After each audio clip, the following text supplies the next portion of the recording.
When Michael Jordan, basketball legend and billionaire, heard that his younger brother James had canceled his wedding due to money problems, he didn't just write a check.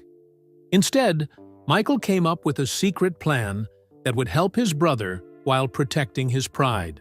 Working behind the scenes, Michael began calling wedding vendors one by one, creating a web of lucky coincidences that would give James and his fiancée Tina their dream wedding without them knowing who was behind it all. The venue suddenly found an accounting error. The caterer offered a special discount. The florist had an unexpected opening. As these miracles kept happening, James grew suspicious, but couldn't prove his famous brother was pulling strings. Michael's quiet generosity showed that sometimes the greatest gift isn't just solving a problem, it's how you solve it. This is a story about family bonds, pride, and the different ways we show love. The morning sun streamed through the windows of Michael Jordan's spacious home in Jupiter, Florida. The house sat on the edge of his own golf course, the Grove 23rd, named after his famous jersey number. Michael sipped his coffee on the back porch, enjoying the peace and quiet. At 59 years old, the basketball legend had settled into a comfortable retirement from team ownership, focusing on his family, his businesses, and his favorite hobby, golf. The morning air was warm but not yet hot, typical for a Florida spring day. Michael planned to play 18 holes later with some friends. He scrolled through messages on his phone, checking in on his Jordan brand business and some charity work he was planning. The phone rang suddenly, breaking the morning calm. Michael glanced at the screen and smiled when he saw his younger brothers. "Name? James, how's it going?" Michael answered cheerfully. "You calling to finally take me up on that golf challenge?" The silence on the other end lasted a bit too long. Michael sat up straighter in his chair. "James? You there?" he asked, his voice now serious. "Yeah, I'm here, Mike," came the reply, but the voice sounded strange, thick with emotion. Michael's grip tightened on his phone. "What's wrong? Is everyone okay?" He heard his brother take a deep breath. "Everyone's healthy. It's not that," James said finally. "It's about the wedding." Michael relaxed slightly. His brother James had been planning to marry his longtime girlfriend, Tina, in 2 months. They'd been together for 8 years, and Michael had been looking forward to celebrating with them in Charlotte. "What about the wedding? You getting cold feet?" Michael joked, trying to lighten the mood. "We canceled it," James said simply, his voice cracking slightly. Michael stood up from his chair, nearly spilling his coffee. "Canceled? What happened? Between you and Tina?" "Nothing happened with us. We're still together. We still want to get married, but—" James paused again. "But what, James?" "Talk to me," Michael urged gently. "It's the money, Mike," James finally admitted. "We lost our deposits when I had to use our savings for Mom's medical bills last month. Then the venue raised their prices, and the new caterer wants more than we can afford. We tried to make it work, but yesterday we had to call everyone and cancel. We'll just go to the courthouse someday." Michael's heart sank. He knew his brother had always been proud and independent, running his own store in Charlotte and living a modest life. James had always walked his own path, never asking for help from his famous brother. "James, why didn't you tell me about Mom's bills? I could have—" "That's exactly why I didn't tell you," James cut him off. "I don't want to be the brother always asking for handouts. You've done enough for the family already." Michael thought about their childhood home in Wilmington, North Carolina, where they'd grown up with their parents and 3 other siblings. Their father, James Sr., had always taught them to stand on their own feet, but also to help each other when needed. "It's not a handout between brothers," Michael said softly. "Remember what Dad always said? Family first," they both said at the same time. and Michael could hear the sad smile in his brother's voice. "I know, Mike, but this is different. The wedding was our dream, mine and Tina's. We saved for 3 years. It just wasn't meant to be now." "How's Tina taking it?" Michael asked, thinking about his soon-to-be sister-in-law, a kindergarten teacher with a warm smile who had been wonderful for James. "She says she doesn't care, that she just wants to be married to me. But I've seen her looking at those wedding magazines for years. She deserves her special day." James's voice dropped to a whisper. "I feel like I failed her." Michael felt a lump in his throat. His brother, who had cheered louder than anyone at his basketball games, who had defended him from bullies when they were kids, who had been there for him when their father died so suddenly in 1993, was hurting. "You didn't fail anyone, James. Life throws curves sometimes," Michael said firmly. "Listen, I've got a meeting soon, but I'll call you back later today, okay? We'll figure something out."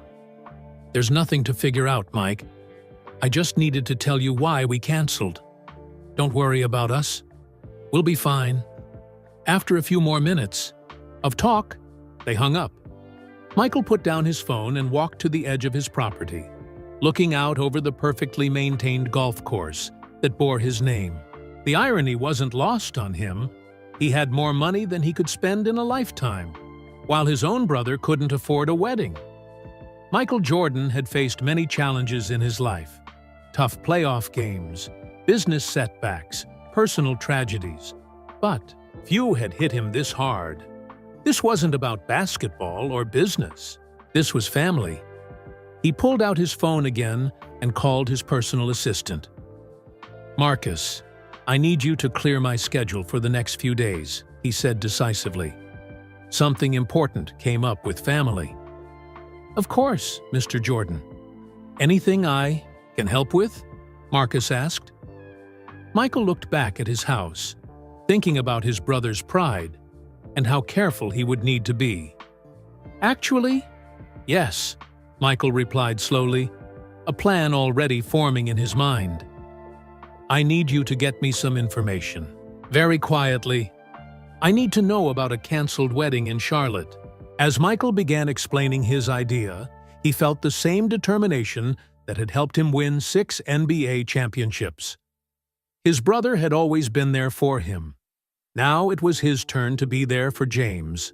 Whether James knew it or not, Michael hung up the phone and walked back into his house, his mind racing with ideas. He headed to his office, a room filled with memorabilia from his basketball career. 6 championship trophies gleamed in a glass case.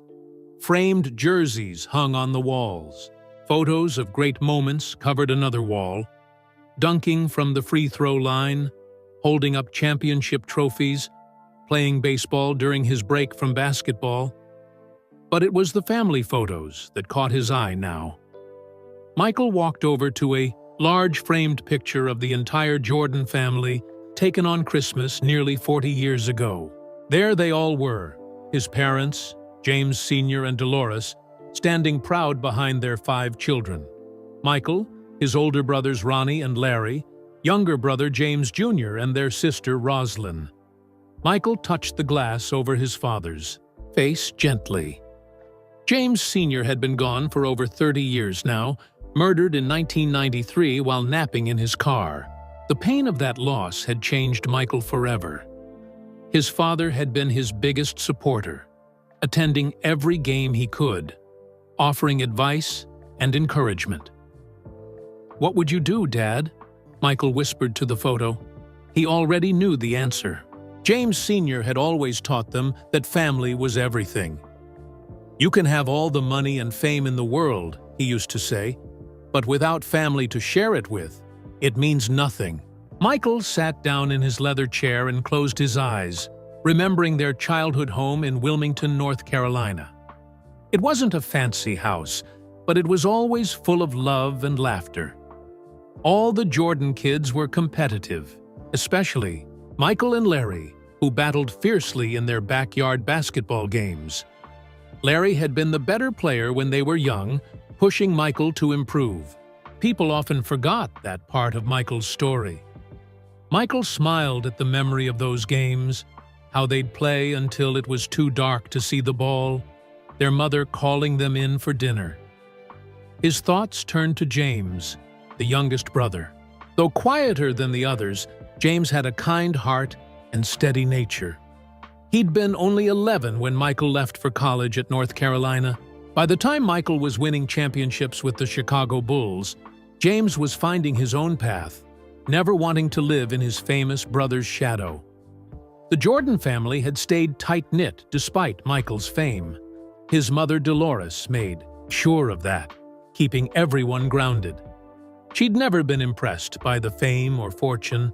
"You put your pants on one leg at a time like everyone else," she would remind Michael whenever he came home, no matter how many trophies he'd won. Michael opened his eyes and pulled out his phone again, scrolling to a family group chat. The latest messages were about his mother's health scare last month, tests and doctor visits that had ended with good news but expensive bills. James hadn't mentioned money problems in the chat. He'd simply written, "Got mom's bills covered, don't worry, pride." That was the Jordan family trait that united them all. Sometimes it was a strength. Sometimes it got in the way. Michael remembered when he was cut from his high school varsity basketball team as a sophomore. He could have asked his parents to talk to the coach, but instead, he used that disappointment to fuel his determination. He practiced harder than ever before, growing several inches that year, and made the team the next season. That same pride now kept James from asking for help. "Marcus," Michael called to his assistant, who appeared in the doorway, "can you get me the names of the top wedding venues in Charlotte? And find out which ones had cancellations recently?" "Of course, Mr. Jordan," Marcus replied, typing notes into his tablet. "Anything else?" "Yes, I need to know about wedding planners in Charlotte, too. The best ones, but discreet. Someone who can keep a secret." Michael stood up and walked to the window. "And book me a flight to Charlotte for tomorrow morning. Don't tell anyone I'm coming." "Not even your brother?" Marcus asked. "Especially not my brother," Michael said firmly. "This needs to be handled carefully."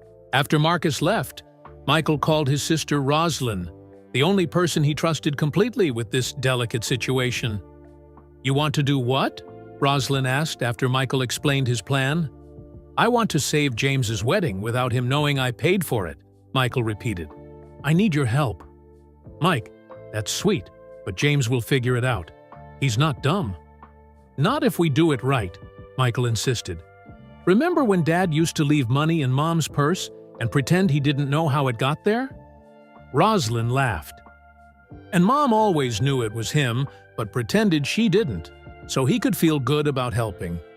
I see where you're going with this." "Exactly. James might suspect, but if we do this right, he can accept the help without feeling like he failed."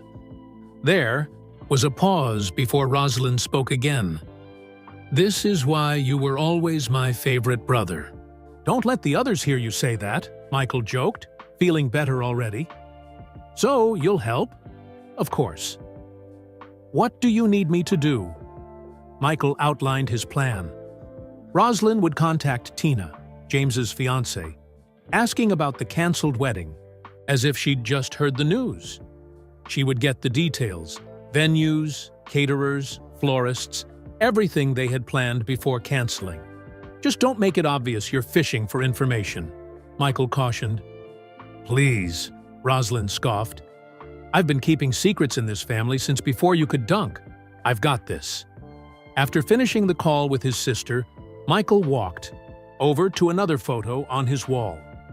This one showed a younger Michael with his arm around James at the Bulls championship celebration in 1998. James was beaming with pride for his brother. Michael remembered how James had defended him in school, when other kids were jealous of his growing basketball success. how James had sat with him for hours after their father died, sometimes not speaking, just being there. How James had never once asked for money or favors, even when times were tough. "Your turn to win, little brother," Michael said to the photo, picked up his phone one more time and called his old friend and teammate, Charles Oakley, who lived in Charlotte. "Oak, I need a favor, man," Michael said when Oakley answered, "and you can't tell anyone about it. Not a soul." As the sun set over his Florida home, Michael Jordan, the man known for his fierce competitiveness on the basketball court, showed a different kind of determination. This wasn't about winning a game or making a business deal. This was about family. This was about love. And Michael Jordan played to win. The next morning in Charlotte, North Carolina, James Jordan Jr. unlocked the front door of his store, Jordan's Corner, a sports memorabilia shop in a small shopping center. The morning light cast long shadows through the windows as James flipped on the lights and began his daily routine. The walls were covered with framed jerseys, signed basketballs, and photos of sports heroes. Yes, there was plenty of Michael Jordan merchandise. The customers expected that. But James had worked hard to make the store about more than just his famous brother. James was 46 years old now, with the same warm smile as his father, but quieter, more reserved than the rest of the Jordan family. He had the same competitive spirit, just channeled differently. While growing up in Wilmington, he'd learned early that basketball wouldn't be his path. Not with Larry and Michael, setting such a high bar. Instead, he'd found his own way. As he checked the register for the day, his phone buzzed with a text from Tina. "How are you feeling today? Love you." The message read. James sighed. Tina had been so understanding about canceling the wedding. Too understanding. That almost made it worse. "Doing okay? Love you too. See you tonight," he typed back. The truth was, he wasn't doing okay. He had spent 3 years saving for the perfect wedding, wanting to give Tina the day she deserved. They had planned everything. A beautiful ceremony at the Moorhead Manor, a historic home in Charlotte, with gardens for the pictures, a reception with all their friends and family. Tina had found a perfect dress. Their friends had booked flights, and then his mother's health scare happened. The tests, the specialists, the hospital stays. The bills had piled up quickly. James had used their wedding savings without hesitation. Family came first. His mother had recovered fully, thank goodness. But the wedding fund was gone. They had tried to scale back their plans, looking for cheaper venues, fewer guests, simpler food. But when the original venue kept their deposit after canceling and the new place wanted even more money up front, they had finally given up. "We don't need a fancy wedding," Tina had said, holding his hand across their kitchen table. "I just want to be your wife." Tina Moore was a kindergarten teacher at Charlotte Elementary, patient and kind with a laugh that filled a room. They had met 8 years ago when she came into his store looking for a gift for her nephew. Something about her had caught James's attention immediately. Maybe her smile, or the way she spoke with such passion about her students. Their first date had been coffee, then dinner the next week. Within 6 months, they were inseparable. Tina never cared about James's famous last name. In fact, she'd admitted later she hadn't even made the connection at first. The bell above the shop door jingled, pulling James from his thoughts. His first customer of the day, an older man looking for a birthday gift for his grandson, wandered in. James put on his professional smile and went to help. Throughout the morning, James kept busy with customers, restocking shelves and placing orders. The store didn't make him rich, but it had been steady enough until recently. The economy had been tough on small businesses like his. People had less money for collectibles these days. During a quiet moment around noon, James found himself looking at a framed photo behind the counter. It showed all 5 Jordan siblings at Michael's Hall of Fame induction ceremony. Everyone looked so proud that day. James remembered how his friends in school would ask what it was like being Michael Jordan's brother. The truth was complicated. He was immensely proud of Michael, of course. How could he not be? But living in such a large shadow wasn't easy, especially in North Carolina, where basketball was religion and Michael was its god. Their father had helped. James Sr. had made sure each of his children felt equally valued, equally loved. "You're not in competition with each other," he would say. "You're a team. The only competition is with yourself, to be better today than you were yesterday." After their father died, the family had leaned on each other even more. Their mother became their rock, keeping everyone together despite the grief.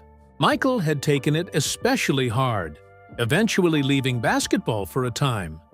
James's phone rang, interrupting his memories. It was his sister, Roslyn. "Hey, sis," he answered, moving to the back room for privacy. "James, I just heard about the wedding from Mama." "Why didn't you tell me?" Roslyn asked, her voice full of concern. James winced. He had hoped to avoid these conversations. "It's not a big deal, Roz. We're going to do something small later." "But you two had everything planned. What happened?" James gave her the short version, downplaying the financial issues. Roslyn asked questions about the venue, the date, all the details they'd had to cancel. "Why all the questions?" James finally asked, suspicion creeping into his voice. "Just trying to understand the situation," Roslyn said smoothly. "Maybe I can help." "We don't need help," James said firmly. "And please don't go to Mike about this." "Why would you say that?" Roslyn asked too quickly. "Because I know how you think. This isn't his problem to fix." After finishing the call with his sister, James returned to the front of the store. A group of teenagers was examining the display of Michael Jordan shoes, pointing and taking pictures. "That's his brother right there," one of them whispered not so quietly, nodding toward James. James just smiled politely, used to this after all these years. He didn't mind being known as Michael Jordan's brother. He was proud of that connection. What bothered him was the assumption that came with it, that he must be rich too, that everything must be easy for him. The reality was much different. James had built his life on his own terms, brick by brick. His store, his relationship with Tina, their small but comfortable house. He had never asked Michael for money or favors, even when times were tough. He wasn't about to start now, no matter how much it hurt to see the disappointment in Tina's eyes when she thought he wasn't looking. As the day went on, James helped customers, checked inventory, and tried not to think about wedding plans that would never happen. He didn't know that 500 miles away in Florida, his famous brother was already setting wheels in motion, determined to make those plans a reality. The Florida sunset painted the sky in brilliant oranges and pinks as Michael Jordan sat on his back porch, staring out at his golf course. A half-empty glass of his favorite tequila sat on the table beside him. He'd been sitting there for almost an hour, thinking. His phone showed a flight confirmation for Charlotte tomorrow morning. His bag was already packed. But the real challenge wasn't getting to Charlotte. It was figuring out exactly how to help his brother without hurting his pride. Michael took a sip of tequila and leaned back in his chair. The sprinklers had just come on, misting the perfectly maintained grass of the golf course. He'd named it the Grove 23, after his famous jersey number. Everything he owned seemed to have his name or number on it. Shoes, restaurants, even this golf course. Fame had been good to Michael Jordan. Very good. His basketball career had made him rich, but his business decisions afterward had made him a billionaire.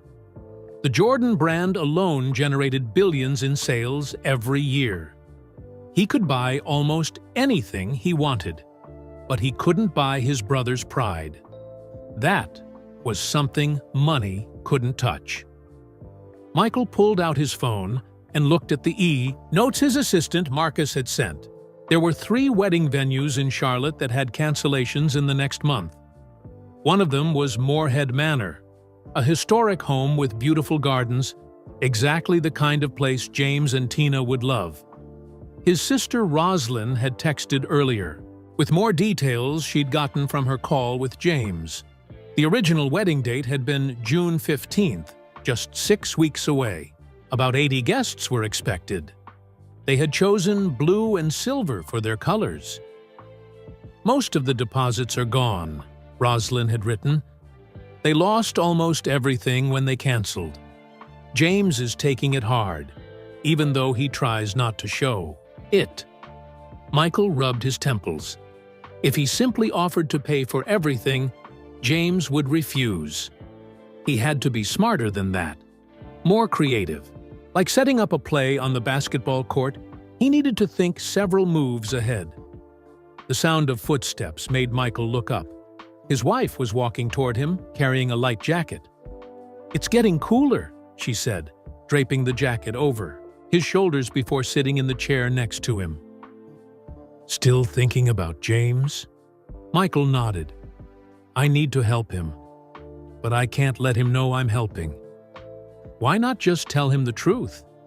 That you want to do this because he's your brother, and you love him?" Michael smiled sadly. "Because I know James. He's been living in my shadow his whole life. He needs to feel like he can handle his own problems. So what are you going to do?" "I'm not sure yet, but I know I need to be careful. This isn't about money, it's about respect." His wife patted his hand. "You'll figure it out. You always do." After she went back inside, Michael pulled up some old family photos on his phone. There was one from Christmas 1982, before he was famous. The whole family was crowded around the tree in their Wilmington home, laughing and opening presents. Michael zoomed in on James's face. He was just a kid then, looking at his older brother with pure admiration. No complications, no shadow of fame between them. Just brothers. Another photo showed James at Michael's first NBA championship celebration in 1991. James had flown to Chicago for every home playoff game that year, cheering louder than anyone. When the Bulls won the championship, James had been right there on the court, hugging Michael with tears in his eyes. "You did it, Mike! You did it!" he had shouted over the noise of the crowd. More memories flooded back. James visiting him during his baseball career, never once questioning the decision that so many others criticized. James sitting quietly with him after their father died, sometimes not speaking for hours, just being present. James defending him to reporters who asked nosy questions about his gambling or his competitiveness. James had always been there, steady and supportive, never asking for anything in return. Michael looked up at the stars now appearing in the darkening sky. "I owe him this," he whispered to himself. The decision was made. He would find a way to give James and Tina their wedding without making James feel like he needed charity. It would take planning, secrecy, and probably a few well-placed lies. But Michael Jordan had never backed down from a challenge. He picked up his phone and called Charles Oakley again. "Oak, did you get the information I asked for?" "Yeah, Mike. I made some calls about that venue you mentioned, Moorhead Manor. Found out something interesting. They've got a cancellation for June 15th, same date your brother originally booked. The manager there is a huge basketball fan too." Michael smiled. This was the first piece falling into place. "Perfect. I'm flying in tomorrow." can you pick me up at the airport? We've got work to do." As he hung up the phone, Michael felt that familiar fire inside, the same determination that had pushed him to hit the game-winning shot in the 1998 NBA Finals, the same will to win that had defined his career. Some people might think it was strange that Michael Jordan, one of the most famous and successful athletes of all time, was working this hard just to help his brother have a wedding. Those people had never met the Jordan family. Michael's private jet touched down at Charlotte Douglas International Airport just after 9 in the morning. Charles Oakley was waiting in a black SUV with tinted windows on the tarmac. The two old friends embraced before climbing into the vehicle. "Thanks for coming on such short notice, Oak," Michael said as they pulled away from the airport. "For you and your family?" "Any time," Oakley replied. At 6'9", the former NBA power forward barely fit behind the wheel. He had been Michael's teammate on the Chicago Bulls in the 1980s and remained one of his closest friends. "So, what's the plan exactly?" "First, we need to visit this Moorhead Manor place without anyone recognizing me," Michael said. He pulled a baseball cap low over his eyes and slipped on a pair of sunglasses. Even at nearly 60 years old, Michael Jordan couldn't go anywhere without being spotted. His face was too famous, his presence too magnetic. "You really think a hat and sunglasses are gonna do it?" Oakley laughed. "This is Charlotte, man. Your face is on billboards all over town. That's why I brought you. You're my distraction," Michael grinned. 20 minutes later, they pulled up to Moorhead Manor, a beautiful historic home with white columns and sprawling gardens. Michael stayed in the car while Oakley went inside to speak with the manager. Through the windows, Michael could see the gardens where James and Tina had planned to say their vows. It was perfect, elegant, but not flashy, just the kind of place his brother would choose.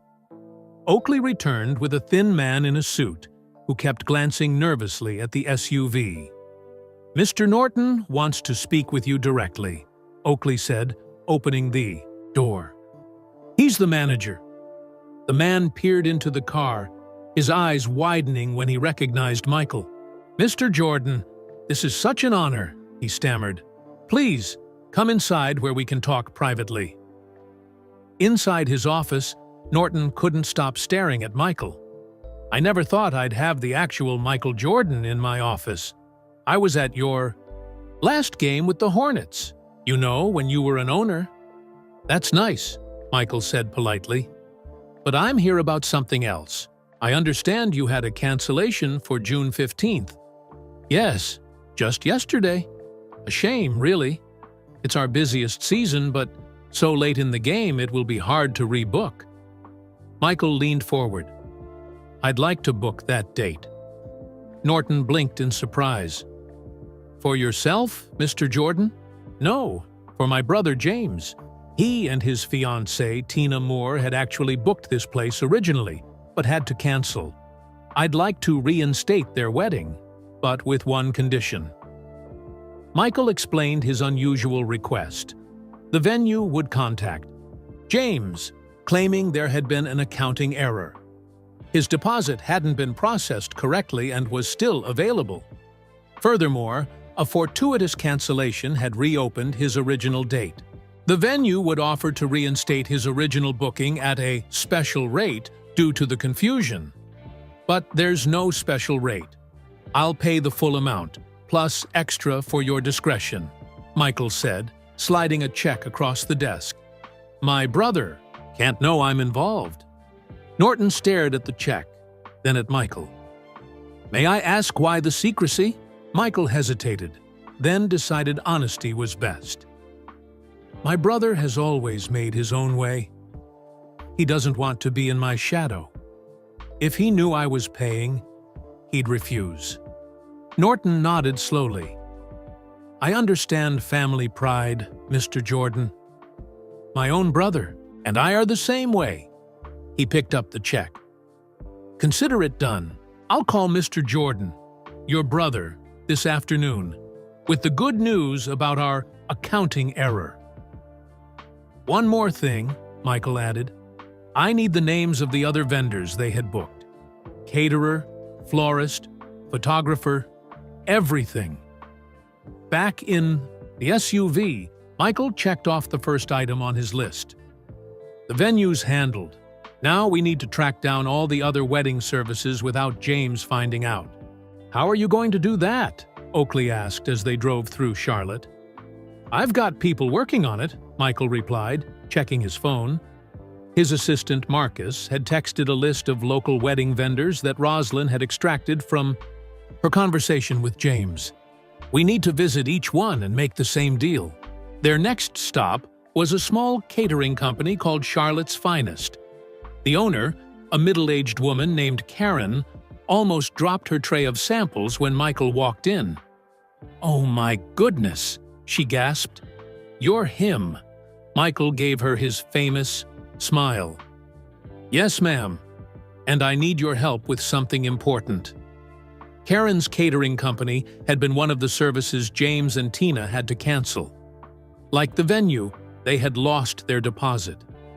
Michael made the same proposal. Karen would call, James claiming a scheduling mix-up had occurred and his original date was available again. She would offer a discount that would make the price manageable for James, while Michael would quietly pay the difference and then some. "It would mean so much to my brother and his fiancée," Michael explained. "They've been planning this for years." Karen wiped away a tear. "My husband and I have been Bulls fans since the 90s. Our son is named Jordan, after you. Of course I'll help." Throughout the day, Michael and Oakley visited the florist, the photographer, the DJ, and the baker who had been lined up for the original wedding. At each stop, Michael made the same deal, swearing everyone to secrecy. Each vendor would contact James with a story about why they could suddenly accommodate his wedding at a reduced rate. All these coincidences might make him suspicious, Oakley pointed out, as they drove to their last stop. "Maybe," Michael admitted, "but James wants this wedding badly enough that he might just accept a stroke of good luck without questioning it too much."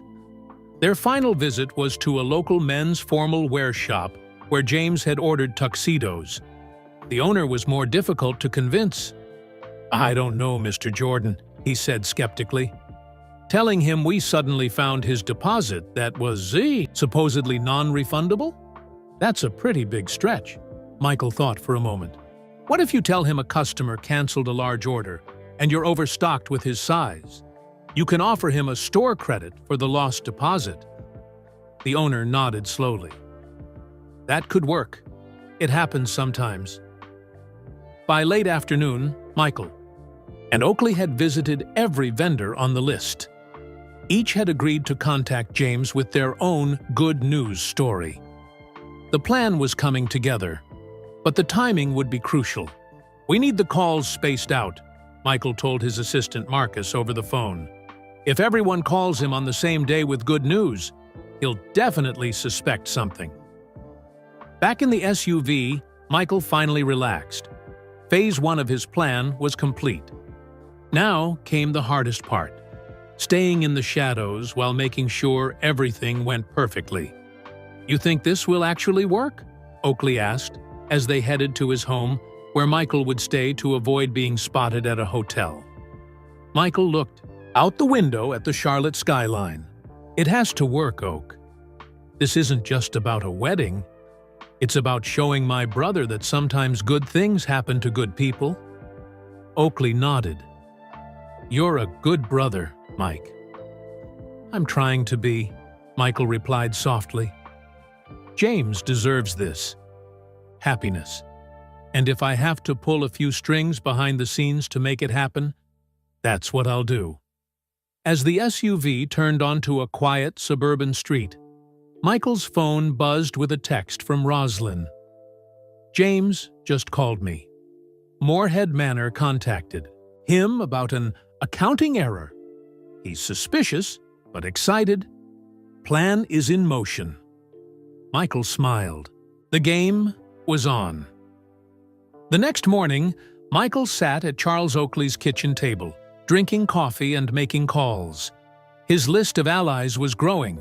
Oak had already reached out to several former basketball players who lived in the Charlotte area, or had connections there. Del Curry's in, Oakley reported, joining Michael at the table. He owns part of that restaurant downtown and says he'll handle the rehearsal dinner. Told him to make it seem like a last-minute cancellation opened up their private room. Michael nodded approvingly. Del Curry had played for the Charlotte Hornets when Michael was the team owner. His son Steven had gone on to become one of the greatest shooters in NBA history. "What about transportation?" Michael asked. James mentioned they had to cancel the limo service too. "Already on it," Oakley replied. "My cousin runs Carolina Elite Limos. He's calling James today about a community goodwill program they're launching. First 5 weddings of the summer. Get free transportation," Michael laughed. "Think he'll buy that?" "Would you?" Oakley asked. "Probably not," Michael admitted. "But I'd want to, especially if everything else was falling into place." Michael's phone rang. The screen showed Scottie Pippen's name, his former teammate, and one of the greatest forwards to ever play the game. "Pip, thanks for calling back," Michael answered. "Oak told me what you're doing for your brother," Pippen said. "Count me in. I'm flying to Charlotte tomorrow." "You don't have to come all the way here," Michael protested. "Too late. Already booked the flight," Pippen replied. "Besides, it'll make sense. I've got that youth basketball camp next week in Raleigh. I'll just say I came early to visit friends." Michael felt a surge of gratitude.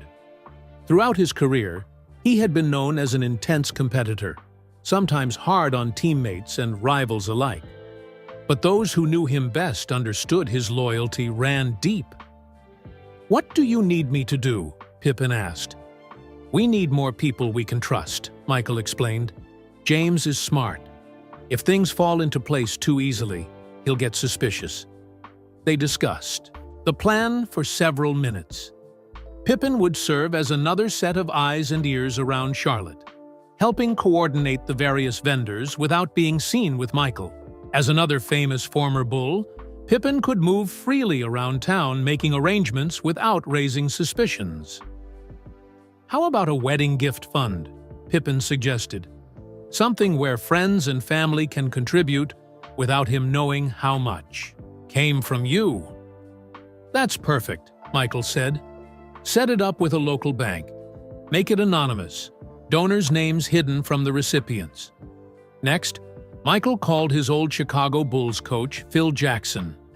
Though not able to travel to Charlotte due to prior commitments, Jackson offered wisdom in his usual philosophical manner. "The greatest gift may be allowing your brother to believe he accomplished this himself," Jackson said. "Let him have the victory. Stay in the shadows." "That's the plan, Phil," Michael replied. "And one more thing," Jackson added. "Don't forget to enjoy the process. This isn't just about the wedding day. It's about the journey to get there." After hanging up, Michael looked at the growing list of people helping with his secret mission. Former teammates, coaches, business associates, a roster of legendary names was forming to help one ordinary couple have their special day.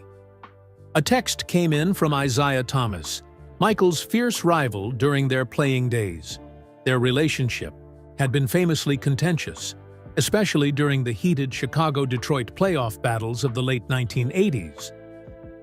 "Heard what you're doing for your brother," the message read. "Respect. My foundation works with a florist in Charlotte. They'll handle the flowers, cost covered. No questions asked." Michael stared at the phone in surprise. Even Isaiah was offering help. Basketball rivalries might last forever, but family transcended all of that.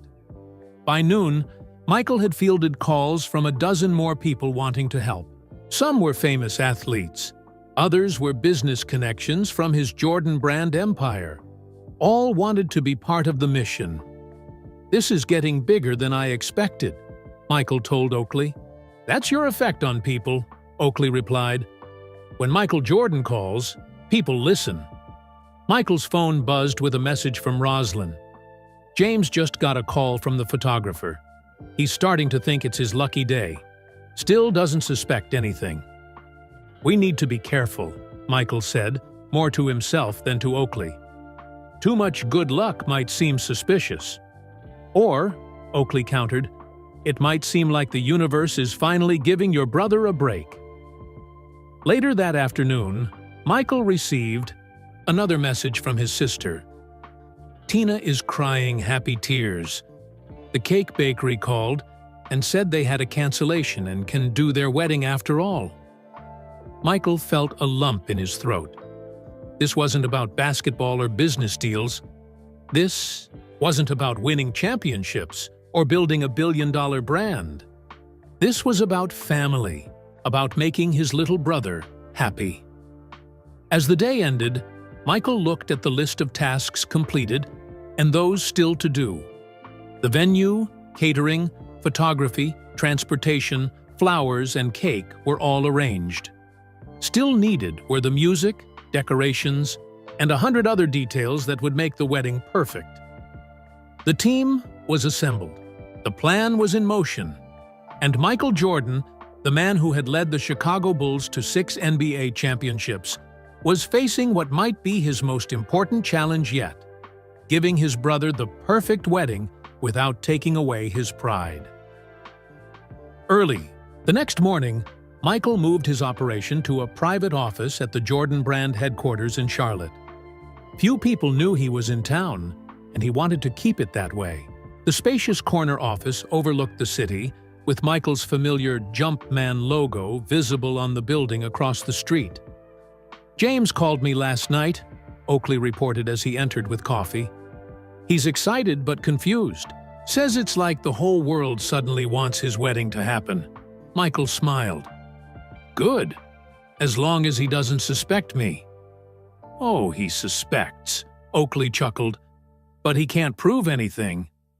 Michael's assistant Marcus had set up a large whiteboard with a timeline of the wedding preparations. Each task had a person assigned to it, with deadlines and notes. It looked like the planning board for a major business launch or a championship basketball season. "Scotty lands at noon," Marcus said, checking his tablet. "I've arranged for a car to bring him directly here." Michael nodded. "What about the DJ?" James mentioned they had to cancel the music too. "Already handled," said a voice from the doorway. Michael turned to see Ahmad Rashad, his longtime friend and former NBC sports commentator. They embraced warmly. "Ahmad, I didn't know you were coming to Charlotte." "When Scotty called, I couldn't say no," Ahmad replied. "Besides, I have connections with the music industry." The DJ they wanted was already booked for another event on June 15th, but I found someone even better. DJ Jazzy Jeff is in town that weekend for a club appearance. He's agreed to stop by and play the reception for an hour. Michael's eyebrows shot up. "Seriously? James would love that." "It's all arranged. We're telling James that the club is sponsoring a contest, and he and Tina have been randomly selected as winners. 1 hour of DJ Jazzy Jeff at their wedding reception." Michael laughed. "That's so ridiculous it might actually work." Throughout the morning, Michael fielded calls from various vendors and helpers. Nike executives had agreed to cover several expenses as a community goodwill initiative. A local printing company offered to redo the invitations at no cost, claiming they were testing new paper stock. 2 Charlotte restaurants had volunteered to cater different parts of the wedding weekend. "This is getting complicated," Michael said, looking at the growing web of favors and arrangements on the whiteboard. "We need to make sure stories don't contradict each other." Marcus nodded, making notes. "I'm keeping track of what each vendor is telling James and Tina. So far, no contradictions." By the time Scottie Pippen arrived, the office resembled a command center. Maps of Charlotte marked important locations. Lists of guests, vendors, and helpers covered another wall. Michael was on the phone, speaking with a jeweler about wedding bands. "Yes, I understand they already purchased rings," Michael was saying, "but could you contact them about a special promotion? Buy one, get one free? Or a store credit for future purchases?" He paused, listening. "Perfect. Thank you." He hung up and greeted Pippin with their old handshake from Bull's days. "This is quite an operation you've got here," Pippin said, looking around the room. "You know me, Pip. I don't do anything halfway."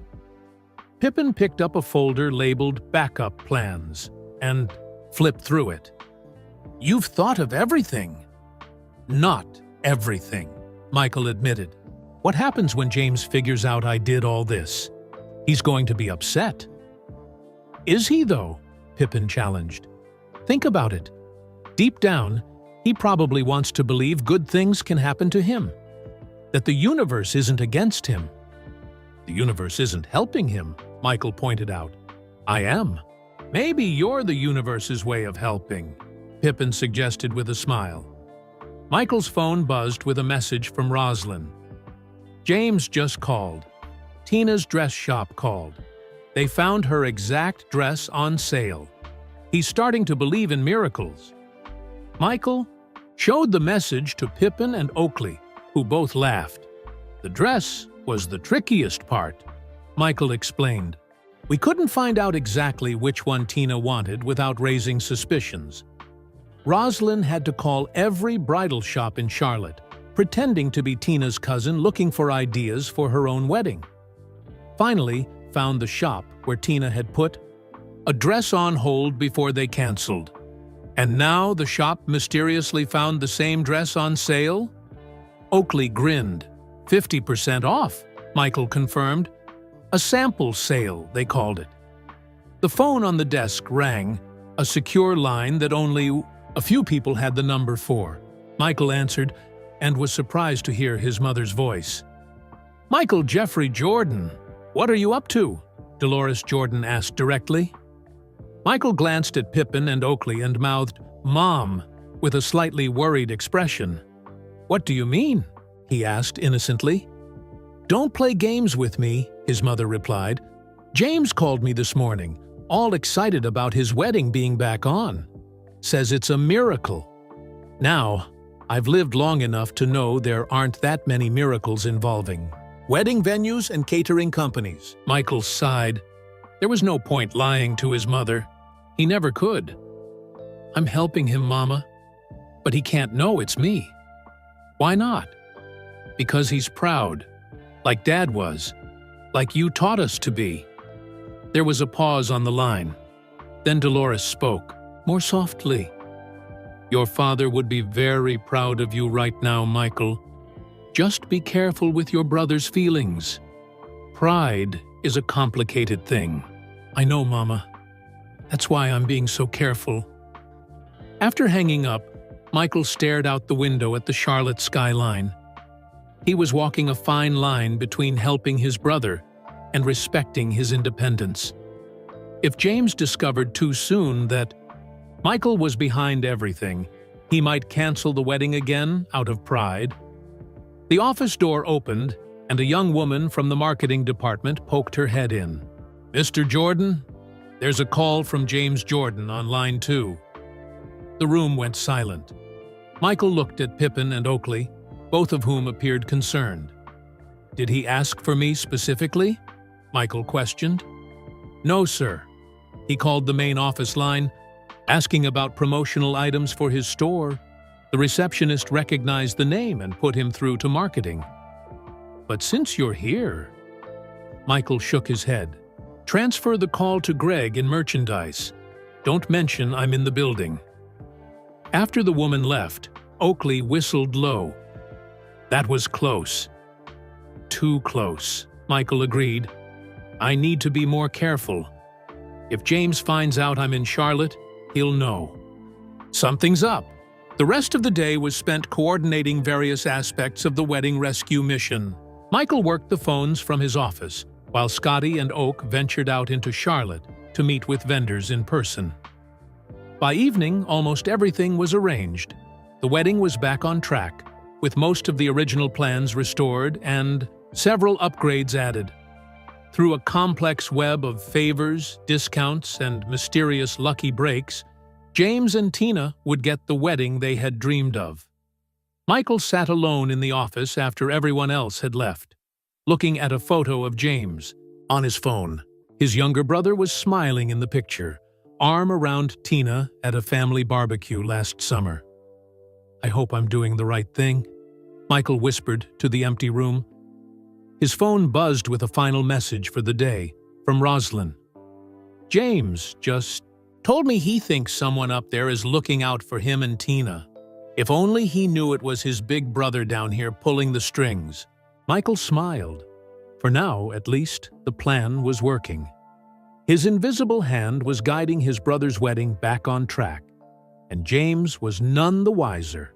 Tomorrow would bring new challenges, but for tonight, Michael Jordan, the master of the fadeaway jumper, was successfully fading into the background, exactly where he needed to be. The next morning, James Jordan unlocked his store with a lighter step than he'd had in weeks. The string of fortunate events over the past few days had lifted a weight from his shoulders. The wedding was back on, and somehow, miraculously, it was going to cost less than they had originally planned. The bell above the door jingled as his first customer of the day entered, a teenage boy and his father looking for basketball shoes. "We have the new Air Jordans in stock," James said with a smile. "Just got them yesterday." "Cool," the boy exclaimed. "Did you ever meet Michael Jordan? I mean, since you have the same last name and all?" James smiled. He got this question at least once a day. "He's my brother, actually." The father looked skeptical. "For real? You're Michael Jordan's brother?" James nodded and pointed to a framed photo behind the counter, showing him and Michael at a family gathering. "Whoa!" the boy gasped. "That's so awesome! What's he like?" "He's just my brother," James said simply. "Competitive, stubborn, generous when you least expect it." After the customers left with their purchase, James checked his phone. 3 missed calls, all from vendors related to the wedding. He called the first one back, a local event planner. "Mr. Jordan, this is Patricia from Elegant Events. I'm calling because we've had a last-minute opening in our schedule for June 15th. I understand that was your original wedding date. We normally book 6 months in advance, but another client just postponed their event." James frowned. This was getting weird. "What exactly does your company do?" "We handle all the small details, setting up decorations, coordinating vendors, on the day, making sure everything runs smoothly. Our services would normally cost $3,000, but because of the late notice, we're offering a special rate of just $800, another lucky break." James thanked the woman and said he'd discuss it with his fiancée. The second call was from a local hotel. "We understand your wedding guests might need accommodations for June 15th. We've had a large group cancellation and can offer a block of rooms at half our normal rate." The third call was even more surprising, a wedding videographer offering a 2-camera package for a fraction of the usual price, claiming they were building their portfolio and needed summer weddings. James hung up the phone and stared at it suspiciously. One lucky coincidence was believable. 2 might be good fortune, but this many? Something didn't add up. His phone buzzed with a text from Tina. "You won't believe this. The bridal shop called. They found my exact dress at another location. And it's 50% off." James felt a mixture of emotions. Joy that their wedding plans were coming together again. Relief that it would cost less than they had feared.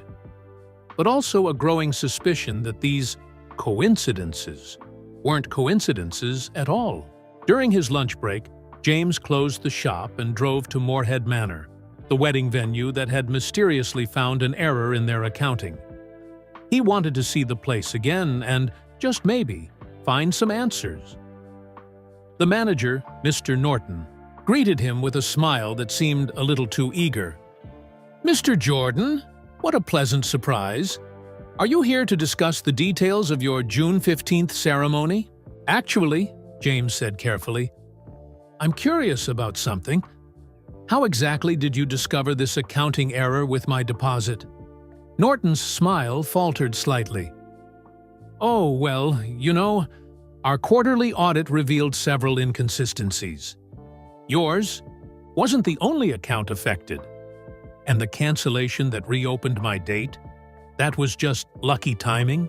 "Extremely fortunate, yes," Norton nodded vigorously. "The bride developed severe allergies to our garden flowers, had to cancel entirely." James looked around the elegant venue, trying to spot anything out of place, any clue to what was really happening. The explanation sounded reasonable, but something felt off. "Is there anything else I can help you with today?" Norton asked, clearly anxious to end the conversation. "No, that's all," James replied. "Thank you for your time."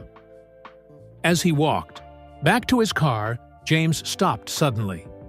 Near the entrance, a black SUV with tinted windows was parked. It looked exactly like the kind of vehicle his brother Michael usually rode in when visiting Charlotte. James walked closer, trying to see inside, but the windows were too dark. Back at his store, James called Tina. "Do you think it's strange?" he asked after telling her about all the calls. "All these vendors suddenly offering us discounts and finding openings on the exact date we wanted?" "It's incredible luck," Tina agreed. "But why question it? We're getting our wedding back, James. Isn't that what matters?" "Of course," he said. "It's just, I can't help thinking someone's behind all this." There was a pause before Tina spoke again. "You think it's Michael, don't you?" James sighed. "Who else could pull something like this off? These businesses wouldn't all suddenly decide to give us deals out of nowhere." "Would it be so terrible if he wanted to help us?" Tina asked gently. "It's not that," James explained. "It's the way he's doing it. The secrecy, the manipulation. Like I couldn't handle knowing the truth."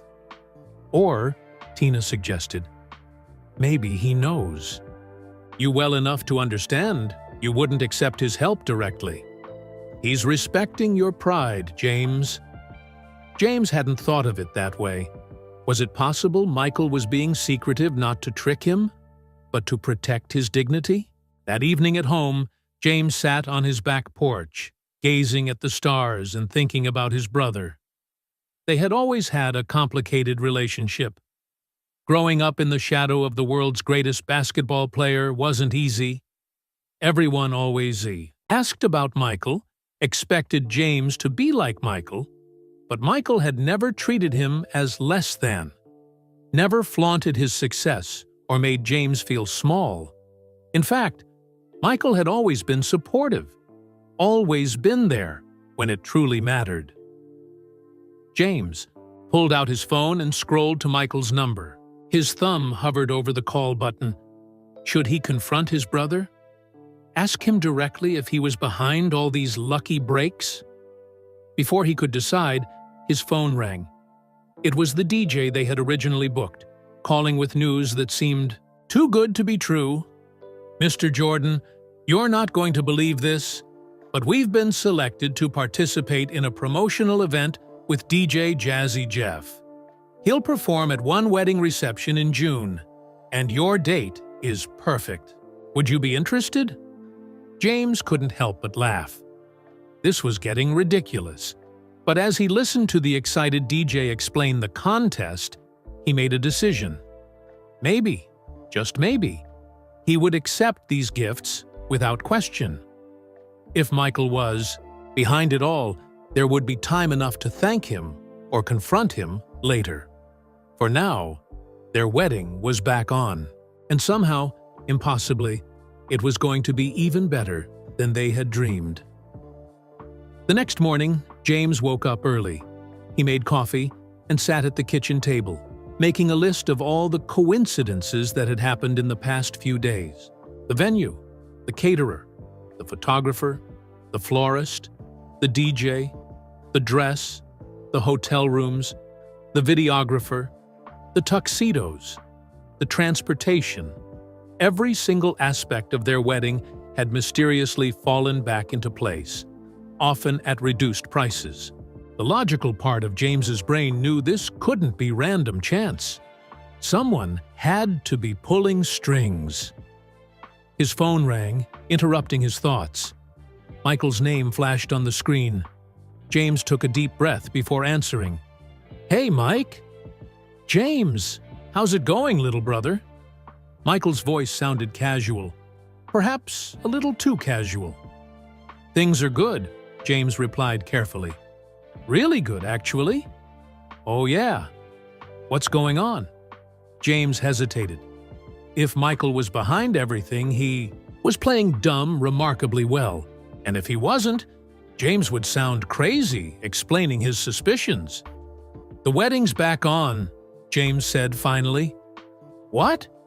That's great news!" Michael exclaimed, with what sounded like genuine surprise. "What happened?" James gave his brother a brief summary of the strange events of the past few days. The accounting error at the venue, the dress suddenly on sale, the DJ contest, all of it. "That's incredible," Michael said when James finished. "Talk about a lucky break." "Yeah," James agreed, listening carefully for any hint that Michael knew more than he was letting on. "Lucky." "So when is it happening?" Michael asked. "June 15th. "The original date." "Perfect. I'll be there, of course. Wouldn't miss it." They talked for a few more minutes about family matters and their mother's health before hanging up. James sat staring at his phone, more confused than ever.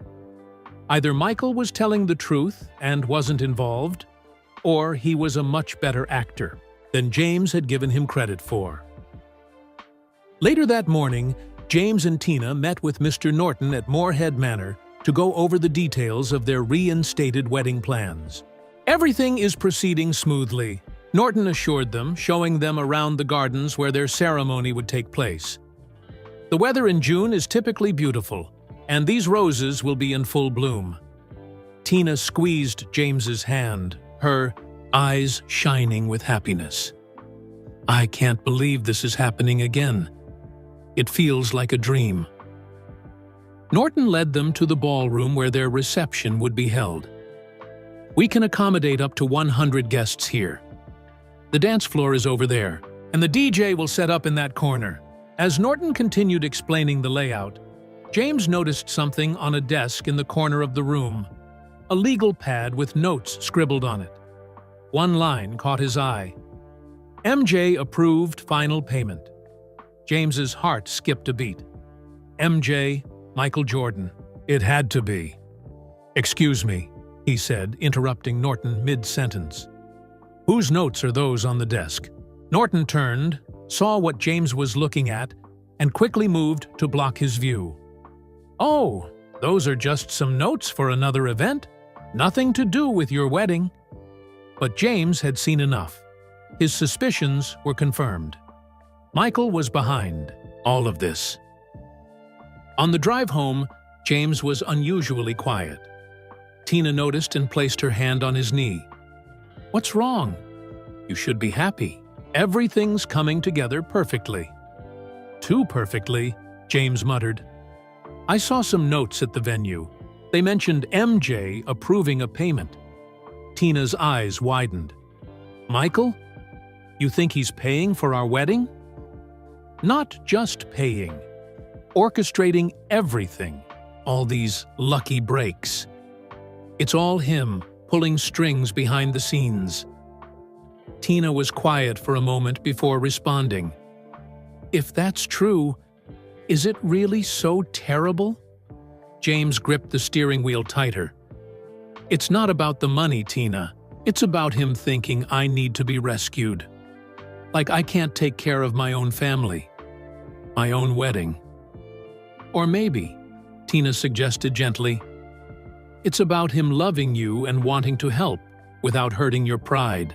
He knows you'd never accept a check from him. James considered this. Would he have accepted direct financial help from Michael? Probably not. His pride wouldn't have allowed it. I just wish he'd been honest with me, James said finally. Are you going to confront him? Tina asked. James thought for a moment, then shook his head. Not yet. Let's see how this plays out. That evening, James called his sister Roslyn. If anyone knew what Michael was up to, it would be her. Hey, Roz, he said when she answered. Can I ask you something? Of course, little brother. What's up? Is Michael paying for my wedding? There was a pause on the line. Too long of a pause?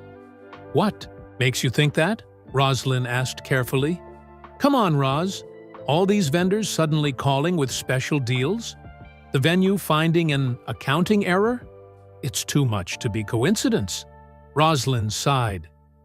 James, does it really matter where the help is coming from? You and Tina deserve this wedding. Just accept the blessing.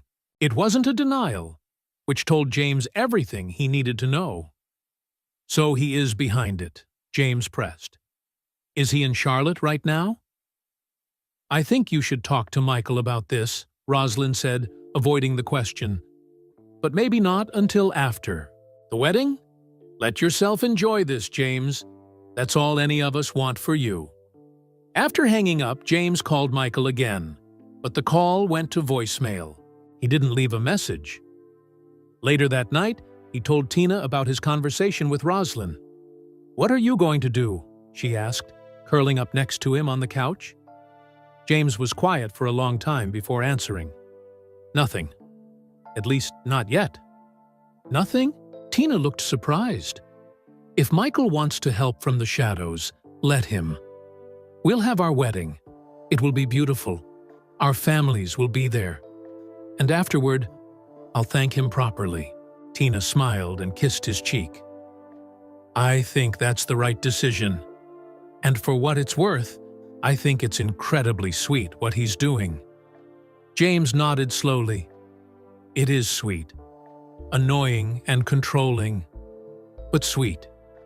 The next day, James threw himself into wedding preparations with new energy.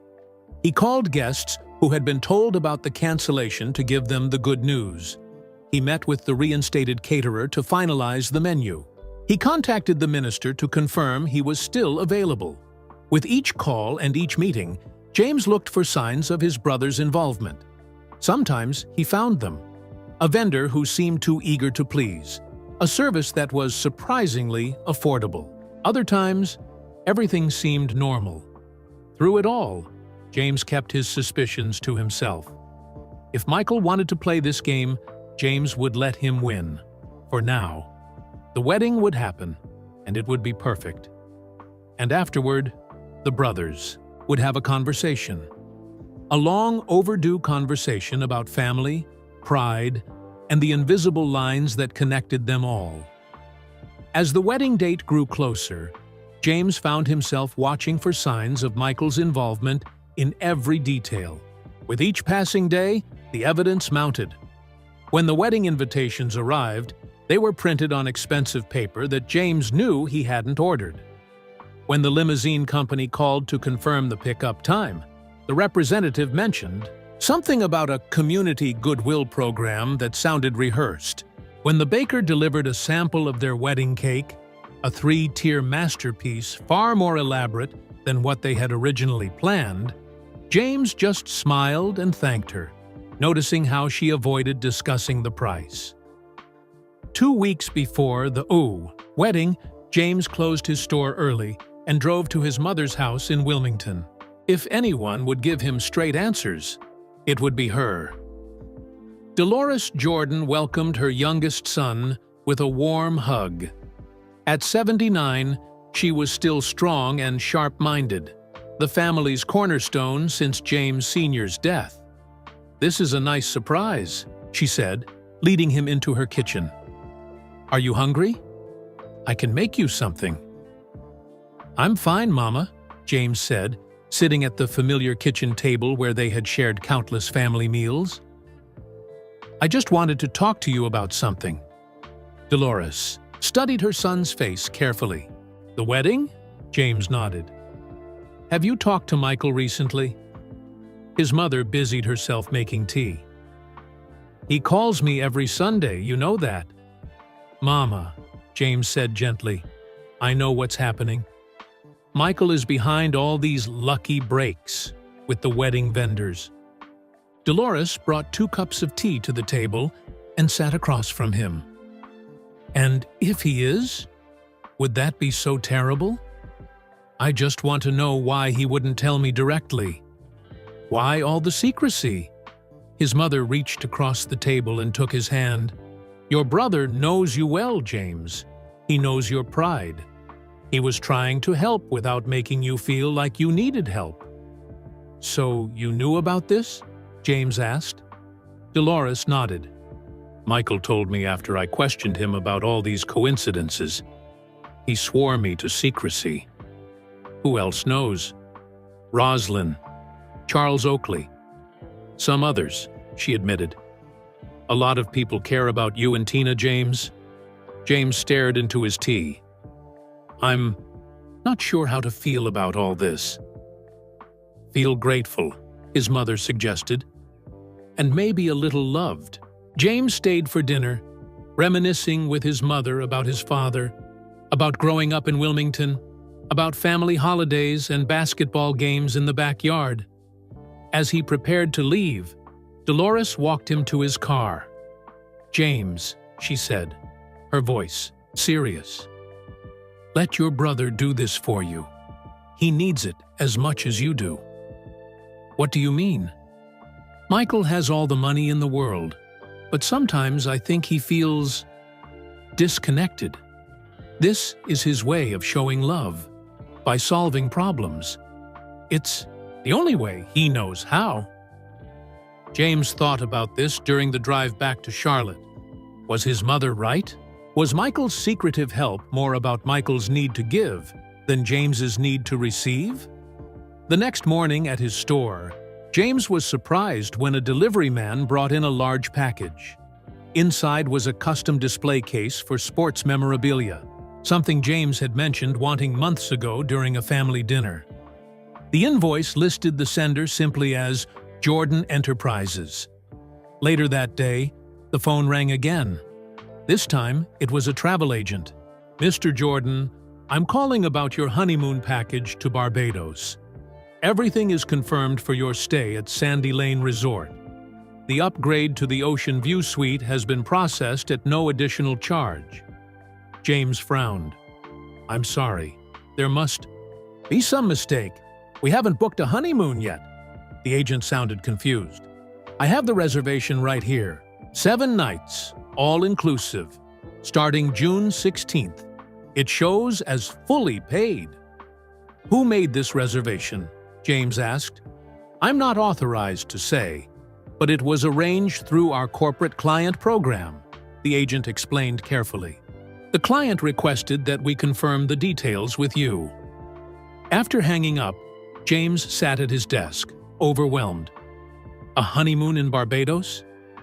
They had talked about it, dreamed about it, but never actually planned it due to the cost. Sandy Lane was one of the most exclusive resorts in the Caribbean. This was going too far. A venue was one thing, but a luxury honeymoon? How was he supposed to explain this to Tina without admitting that his famous brother was secretly funding their entire wedding and honeymoon? James picked up his phone to call Michael, then put it down again. Confronting his brother now might disrupt everything. The wedding was less than 2 weeks away. Guests were making travel arrangements. Vendors were finalizing details. No, James decided. He would wait. The wedding would proceed as planned. Michael would attend as a guest, pretending to know nothing about the strange coincidences that had made it all possible. And afterward, when it was all over, the brothers would talk about family, about pride, about the thin line between helping and meddling, about what it really meant to be brothers. The evening before the wedding arrived with perfect June weather in Charlotte.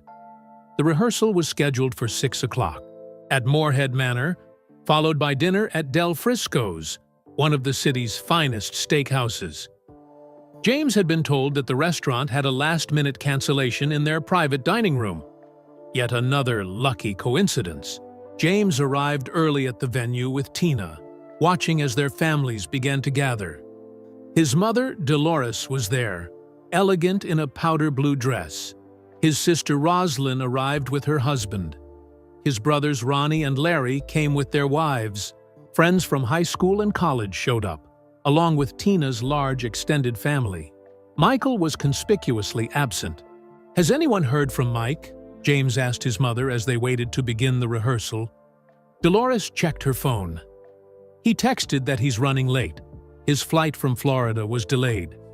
James nodded, wondering if that was true or if Michael was deliberately arriving late to avoid questions. The rehearsal proceeded smoothly. They practiced the procession, the vows, the ring exchange. The wedding coordinator, another service that had mysteriously appeared at a reduced rate, directed everyone with calm efficiency. Just as they were finishing, a black SUV with tinted windows pulled up to the venue. The driver opened the back door, and Michael Jordan stepped out, accompanied by his wife.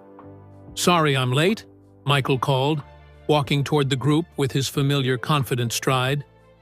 "Air traffic."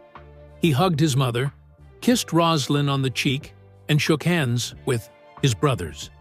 When he got to James, he pulled him into a bear hug. "Happy for you, little brother," Michael said, and James could hear genuine emotion in his voice. "Glad you could make it," James replied, studying his brother's face for any sign of guilt or secrecy. Michael's expression revealed nothing. After a few more photos at the venue, the wedding party moved to Del Frisco's for the rehearsal dinner. The private dining room was elegantly decorated with flowers and candles. A jazz trio played softly in the corner. Champagne was already flowing when they arrived. James noticed that Michael kept his distance during the pre-dinner mingling, talking with Tina's parents, joking with old friends, never spending too much time with any one person. This was typical. Michael, working the room, being charming, keeping everyone at just the right distance. When they sat down for dinner, James found himself at the head table with Tina on one side, and, by some arrangement of the place cards, Michael on the other. James couldn't help wondering if his famous brother had orchestrated even this small detail. As the appetizers were served, Michael turned to James. "Everything coming together okay for tomorrow?" "Surprisingly well," James replied, watching his brother closely. "We've had some amazing luck in the past few weeks." Michael took a sip of his wine. "Sometimes things just work out." "Do they?" James asked. "Or do they get worked out by someone behind the scenes? A flicker of something? Surprise? Concern?" crossed Michael's face before his expression returned to neutral. "What do you mean?" Before James could respond, the restaurant manager approached their table. "Mr. Jordan, the chef has prepared a special tasting menu for your party tonight. It's not on our regular menu, something he created just for this occasion." "That sounds fantastic," Michael answered smoothly. "Please thank him for us." James waited until the manager walked away before turning back to his brother. "See what I mean? Special treatment everywhere we go." Michael shrugged. "The Jordan name opens doors. Always has." "Does it open doors for me or for you?" James asked quietly. A look of understanding passed between the brothers. For a moment, James thought Michael might confess everything. Instead, his brother changed the subject. "Remember Dad's old sayings about weddings? He always claimed that rain on your wedding day meant a lucky marriage." James smiled despite himself. "Good thing the forecast for tomorrow is clear and sunny." "Dad would have loved Tina," Michael continued. "She grounds you, reminds me of how Mom was with Dad. The mention of their father shifted something in James. The tension he'd been carrying eased slightly. Whatever game Michael was playing, whatever strings he was pulling, it came from a place of love. The same love their father had taught them all. As dinner progressed, James observed Michael interacting with the other guests. Despite his fame and wealth, Michael had always had a gift for making people feel comfortable. He remembered names, asked about children and jobs, laughed at the right moments. No one would guess that this man, worth billions, had secretly arranged and paid for much of the wedding they were celebrating. After the main course, it was time for toasts. Tina's father went first, raising his glass to welcome James to their family. Rosalind spoke next, sharing sweet memories of James as a child. Then it was Michael's turn. The room fell silent as Michael stood, glass in hand. Even those who had known him for years still felt the power of his presence.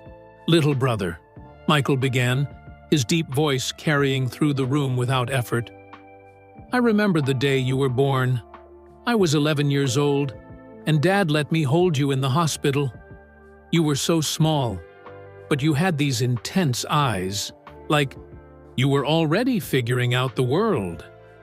James felt a lump forming in his throat as Michael continued.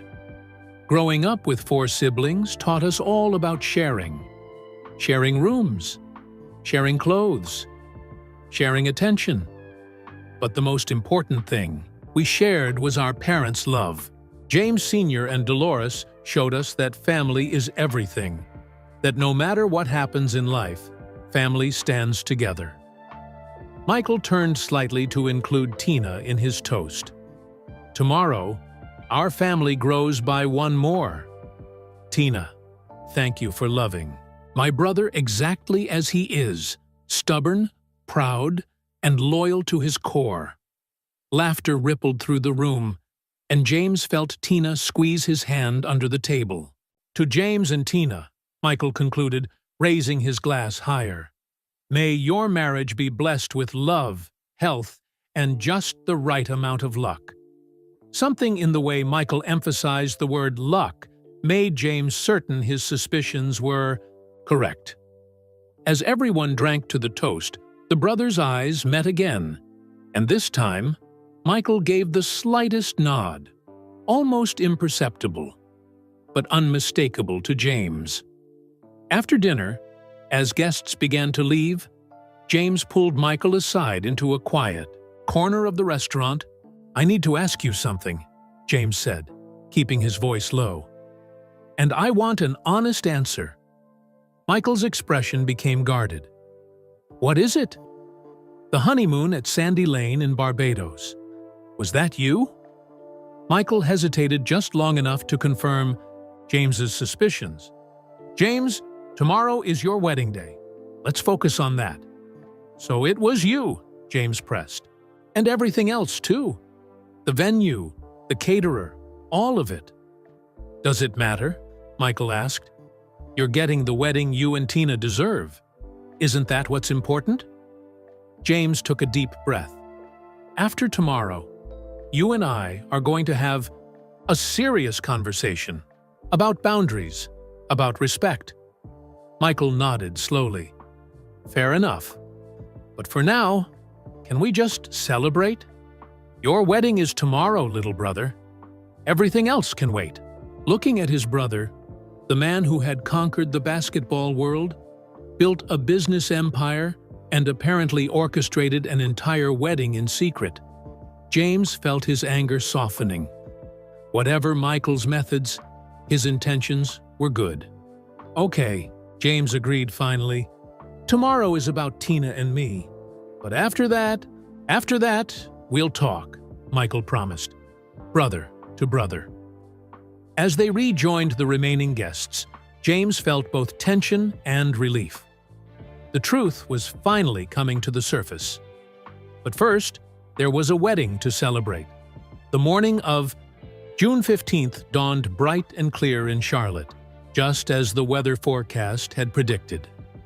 James woke early in his best friend Marcus's guest room, where tradition dictated he spend the night before the wedding. He lay still for a moment, watching sunlight filter through the blinds, thinking about the day ahead. In a few hours, he would marry Tina, the woman who had stood by him through good times and bad. The woman who had been just as heartbroken as he was when they'd canceled the wedding, and just as thrilled when it mysteriously came back together. The woman who deserved a perfect day, regardless of how it had been arranged. His phone buzzed, with a text from Michael. "Big day, little brother. Everything will be perfect." James stared at those words. Everything will be perfect. A statement, not a wish, as if Michael had personally guaranteed it, which James now knew he essentially had. After a quick breakfast, James and his groomsmen, his brothers Larry and Ronnie, his best friend Marcus, and Tina's brother Kevin, headed to Moorhead Manor. They were directed to a suite of rooms set aside for the groom's party, complete with refreshments, comfortable seating, and a large-screen TV showing a basketball game. "This is fancy," Marcus whispered to James as they hung up their tuxedos. "Must have cost a fortune." James just nodded, choosing not to explain that his famous brother had likely covered most of the expenses. In another wing of the manor, Tina and her bridesmaids were getting ready in a similar suite. James had received several excited texts from her already, along with a photo of her mother helping with her hair. He couldn't wait to see her walk down the aisle. Around 11 o'clock, there was a knock at the door. Larry opened it to find Michael standing there, already dressed in a perfectly tailored suit. "Mind if I talk to the groom alone for a minute?" Michael asked. The others filed out, giving the brothers privacy. Michael sat across from James, studying him with the intense focus he was famous for. "You okay?" Michael asked. "I'm getting married." "Today," James replied. "I'm better than okay," Michael nodded. "I just wanted to check. After our conversation last night." "I meant what I said," James assured him. "Today is about Tina and me. Everything else can wait." "Good," Michael said, relaxing slightly. "Because I have something for you." He pulled a small box from his pocket and handed it to James. Inside was a pair of gold cufflinks, simple and elegant, engraved with the initials JSJ, James Samuel Jordan Jr. "These were Dad's," Michael explained. "Mom gave them to me after he died. I've been saving them for a special occasion." James felt his throat tighten with emotion. Their father had rarely worn such formal accessories, but he'd had a few special pieces for important events. "Mike, I can't take these," James protested. "They should be yours." "Dad would want you to have them today," Michael insisted. "He always said you were the most like him. Steady, dependable, always putting family first." James carefully took the cufflinks from the box, turning them over in his palm. "Thank you. This means a lot." Michael helped him attach the cufflinks to his dress, shirt. For a moment, they were just brothers again. No complications of fame or money between them. "Whatever happens," Michael said quietly, "whatever you might think about arrangements for today, just know that I did it because you're my brother and I love you." James looked at Michael, seeing not the global icon or the billionaire businessman, but the brother who had taught him to ride a bike, who had defended him from neighborhood bullies, who had flown home immediately when their father died. "I know," James said simply. And he did know. Whatever his frustrations with Michael's methods, the motivation behind them was pure. The brothers embraced before Michael left to join their mother and the other guests arriving for the ceremony. By 1 o'clock, the gardens at Moorhead Manor were filled with nearly 100 guests. White chairs had been arranged in neat rows. An arch covered with blue and white flowers stood at the end of a petal-strewn aisle. A A string quartet played softly as people found their seats. James stood at the front with the minister, his groomsmen beside him. He glanced out at the crowd, recognizing faces from every part of his life. Childhood friends, college roommates, customers from his store, Tina's large extended family. In the front row sat his mother, Dolores, elegant in a silver dress, with Michael beside her. The music changed, signaling the start of the procession. The bridesmaids walked down the aisle one by one, each carrying a small bouquet of blue and white flowers. Then the music swelled, and everyone stood. Tina appeared at the end of the aisle on her father's arm. Her dress was simple but stunning, an ivory gown that seemed to float around her as she walked. Her smile, visible even through her veil, was radiant. James felt his eyes filling with tears. After everything, the canceled plans, the financial worries, the mysterious reinstatements, the suspicions about Michael's involvement, none of it mattered now. Tina was walking toward him, about to become his wife. This was the moment they had dreamed of.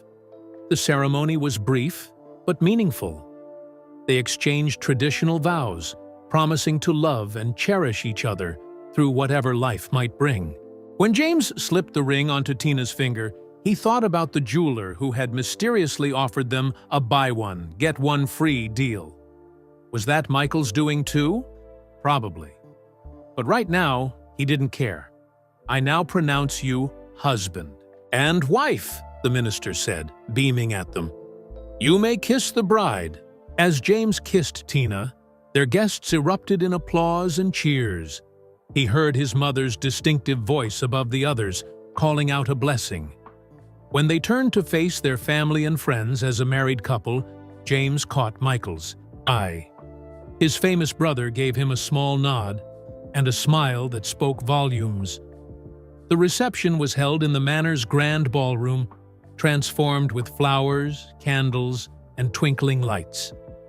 The food was exquisite, the cake magnificent, the band perfect.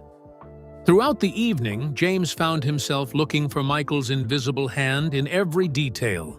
The champagne that seemed endless, the photographer who never missed a moment, the perfect playlist that kept everyone dancing. During dinner, James was surprised when several guests he hadn't expected showed up. Charles Oakley arrived with a generous gift and a bear hug. Scottie Pippen appeared with his family, claiming they were in the area for a basketball camp. Even Phil Jackson sent a video message that played on screens around the room, offering wisdom about marriage and partnership. "Is it just me?" Tina whispered to James between dances. "Or are there an unusual number of basketball legends at our wedding?" James laughed. "Michael's friends. They probably felt obligated to come." "They don't seem obligated," Tina observed, watching as Scottie Pippen chatted animatedly with her grandmother. "They seem happy to be here." The biggest surprise came midway through the reception when the band took a break, and the MC announced a special guest. DJ Jazzy Jeff appeared at the turntables, explaining about the contest James and Tina had won. For the next hour, he played hit after hit, turning the elegant reception into an unforgettable dance party. As James danced with Tina, surrounded by their loved ones, he felt a tap on his shoulder. Michael stood there, asking permission to dance with the bride. James stepped aside, watching as his brother twirled his new wife around the floor, making her laugh with something he said. Later, as the reception was winding down, James found a moment alone with his mother. They stood on the terrace, looking out over the garden where the ceremony had taken place. "Happy?" Dolores asked, squeezing his hand. "Very," James replied. "Everything was perfect.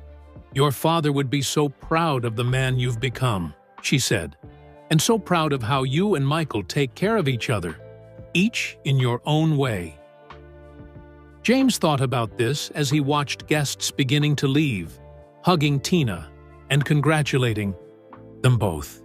His way of taking care of people was direct, straightforward. Michael's way was more complicated, more dramatic perhaps, but equally well-intentioned. As the last guests departed, James found himself standing with Tina and Michael on the front steps of the manor. "Thank you for coming," James said formally, to his brother, maintaining the preteens for Tina's sake, though she clearly knew the truth by now. "Wouldn't have missed it for the world," Michael replied. "By the way, there's a car coming to take you to the hotel. Your bags are already packed for Barbados tomorrow." "How did you know about Barbados?" Tina asked innocently, playing along. Michael winked at her. "Just a guess. You two have a wonderful honeymoon." As promised, a sleek black car pulled up minutes later. The driver loaded their small overnight bags for the hotel while explaining that their luggage for Barbados was being handled separately. Before they got in the car, James pulled Michael into one last hug. "We still need to talk," he whispered, in his brother's ear. "I know," Michael whispered back. "When you return. For now, just enjoy." As the car pulled away, Tina leaned her head on James's shoulder. "That was the most perfect day," she said softly. "It was," James agreed, thinking of his father's cufflinks, his mother's smile, his brother's elaborate scheme to make it all happen. Absolutely perfect. The day after the wedding, close family gathered for a farewell brunch at the hotel before James and Tina left for their honeymoon. The newlyweds arrived to find a private dining room decorated with flowers matching their wedding colors. A buffet of southern breakfast favorites stretched along one wall, and mimosas were already being served. James noticed his mother deep in conversation with Michael in one corner. They stopped talking when they saw him, both smiling a little, too innocently. More secrets, James thought, but he couldn't bring himself to be upset. Not today. "There's the happy couple," Rosalind called out, hurrying over to hug them both. "How does it feel to be married?" "Wonderful," Tina answered, her face glowing with happiness. "I still can't believe how perfect yesterday was." "Everything came together nicely," Rosalind agreed, carefully avoiding her brother's knowing look. Throughout the meal, James observed his family interacting with Tina's parents and siblings. His mother had taken Tina's mom under her wing, showing her family photos on her phone. Michael was charming Tina's teenage cousins, who could barely contain their excitement at meeting the legendary basketball star. It was strange seeing these two worlds merge, his famous family and Tina's ordinary one. Yet they fit together naturally, laughing and sharing stories as if they'd known each other for years. Midway through the brunch, Michael stood and tapped his glass with a spoon. The room fell silent. "I'd like to make another toast to the newlyweds," he announced. "I said some words last night about family and how important it is. Today, I want to talk about something else. Grace." James tensed slightly. Was Michael about to reveal his involvement in the wedding? "When I think about my brother James," Michael continued, "the word that comes to mind is grace. Not the flashy kind that gets attention, but the quiet kind that holds families together." Michael turned to look directly at James. "Little brother, you've shown grace in so many ways through the years. Grace when our father died and our family was hurting. Grace when my fame put our whole family in the spotlight. Grace when life threw challenges your way." James felt Tina squeeze his hand under the table. "Most people only know one Jordan," Michael said, his voice growing softer. "But our family knows that there are many kinds of strength, many kinds of success. James, you measure success not by trophies or money, but by how you treat people and how you build a life of integrity." The room was completely silent now. Everyone focused on Michael's words. "Yesterday, you and Tina began a new chapter. I've never seen you happier, and that makes all of us happy too." Michael raised his glass higher. "To James and Tina, may your marriage be blessed with love, honesty, and the special grace that James has always shown to others." "To James and Tina," everyone echoed, raising their glasses. As people returned to their conversations, James made his way to Michael's side. "That was quite a speech," James said quietly. Michael smiled. "I meant every word." "Was that your way of apologizing for the secret wedding planning?" James asked, keeping his voice light. "That depends," Michael replied. "Do I need to apologize?" Before James could answer, the hotel manager approached them. "Mr. and Mrs. Jordan, your car is ready whenever you'd like to leave for the airport." The rest of the brunch became a flurry of goodbyes and well wishes. Tina's parents hugged them both, her mother wiping away tears. Dolores held James for a long moment, whispering how proud his father would be. Roslyn made them promise to call. When they arrived in Barbados, finally, it was Michael's turn. The brothers embraced, clapping each other on the back. "Enjoy Barbados," Michael said. "The resort has your information.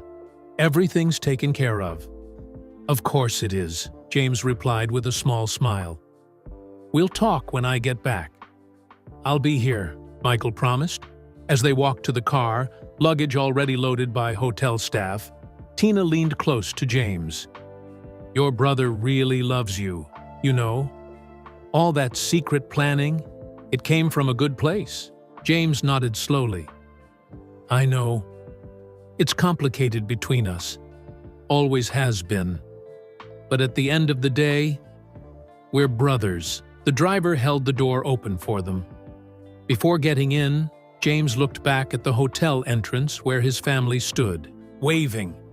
Michael was in the center, his arm around their mother's shoulders, watching them with a smile that held a hint of uncertainty. James raised his hand in a final wave, a silent message passing between the brothers. Whatever needed to be said could wait until they returned. For now, there was Barbados, a honeymoon suite, and a week with his new wife to enjoy.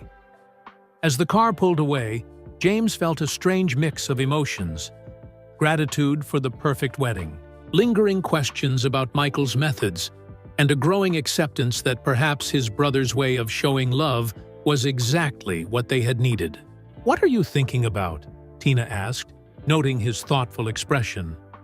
"Family," James replied, "and how sometimes the greatest gifts come in unexpected ways." The honeymoon in Barbados was everything James and Tina could have hoped for.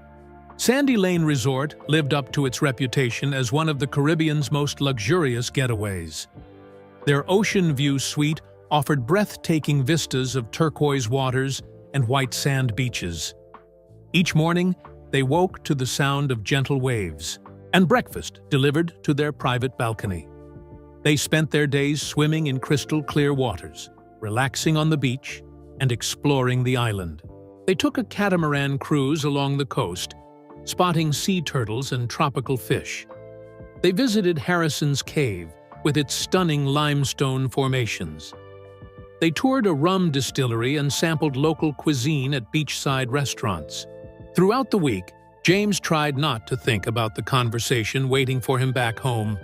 He focused instead on Tina's happiness, on building memories together, on starting their married life with joy. But occasionally, when Tina was napping or reading on the beach, his thoughts would drift to Michael and the elaborate scheme his brother had orchestrated. On their last night in Barbados, James and Tina returned to their suite after dinner to find a bottle of champagne and a small envelope on the coffee table. "What's this?" Tina asked, picking up the envelope. James opened it to find a note written in familiar handwriting. "Hope you enjoyed your stay. Remember what Dad always said? Family first. See you soon. MJ." "Your brother?" Tina guessed, reading over his shoulder. James nodded, setting the note aside. Even here, he's one step ahead. Does it bother you? Tina asked carefully. All. He did for the wedding? For this honeymoon? James considered the question. A week ago, his pride had been wounded, his independence threatened. But the days in paradise with Tina had given him perspective. Not as much as it did, he admitted. I still want to know why he couldn't just be straightforward about helping us. But I'm starting to understand it wasn't about control or showing off. It was his way of showing love. The next day, they flew back to Charlotte, arriving home in the early evening. A car was waiting for them at the airport, another arrangement courtesy of Michael, no doubt. As they rode toward their house, James saw a familiar black SUV parked in their driveway. Looks like Michael's waiting for us, James said, pointing it out to Tina. Do you want me to give you two some privacy to talk? She offered. James shook his head. No. Whatever needs to be said, you should hear it too. You're family now. But when they entered the house, they found not only Michael waiting in their living room, but also their mother, Dolores, sister Roslyn, and brothers Larry and Ronnie. Surprise! They called out together. Welcome home! The living room had been decorated with welcome home and congratulations banners. Food was laid out on the dining table, and someone had arranged their wedding photos in a beautiful album. Tina immediately went to hug everyone while James stood in the doorway, taking in the scene. His entire family had gathered to welcome them home. Despite his resolve to have a serious talk with Michael, he couldn't help smiling. Come in, Dolores urged, pulling James into the room. Tell us all about Barbados. For the next hour, James and Tina shared stories from their honeymoon while everyone ate and drank and laughed together. Michael was quieter than usual, James noticed, watching from the edge of the group instead of commanding attention as he typically did. Eventually, as the evening wore on, family members began to leave. Roslyn had a long drive back to Wilmington. Larry and Ronnie had work early. The next morning, Dolores was staying with Roslyn and needed to get on the road. Soon, only Michael remained, helping Tina clear away the food while James carried their luggage to the bedroom. When James returned to the living room, he found Michael sitting alone, on the couch, holding an envelope. Tina went to take a shower, Michael explained. Said we should talk. James sat across from his brother. Yes, we should. Michael handed him the envelope. First, you should see this. Inside was a single sheet of paper, an itemized list of all the wedding expenses with a note at the bottom. Consider this my wedding gift to you both.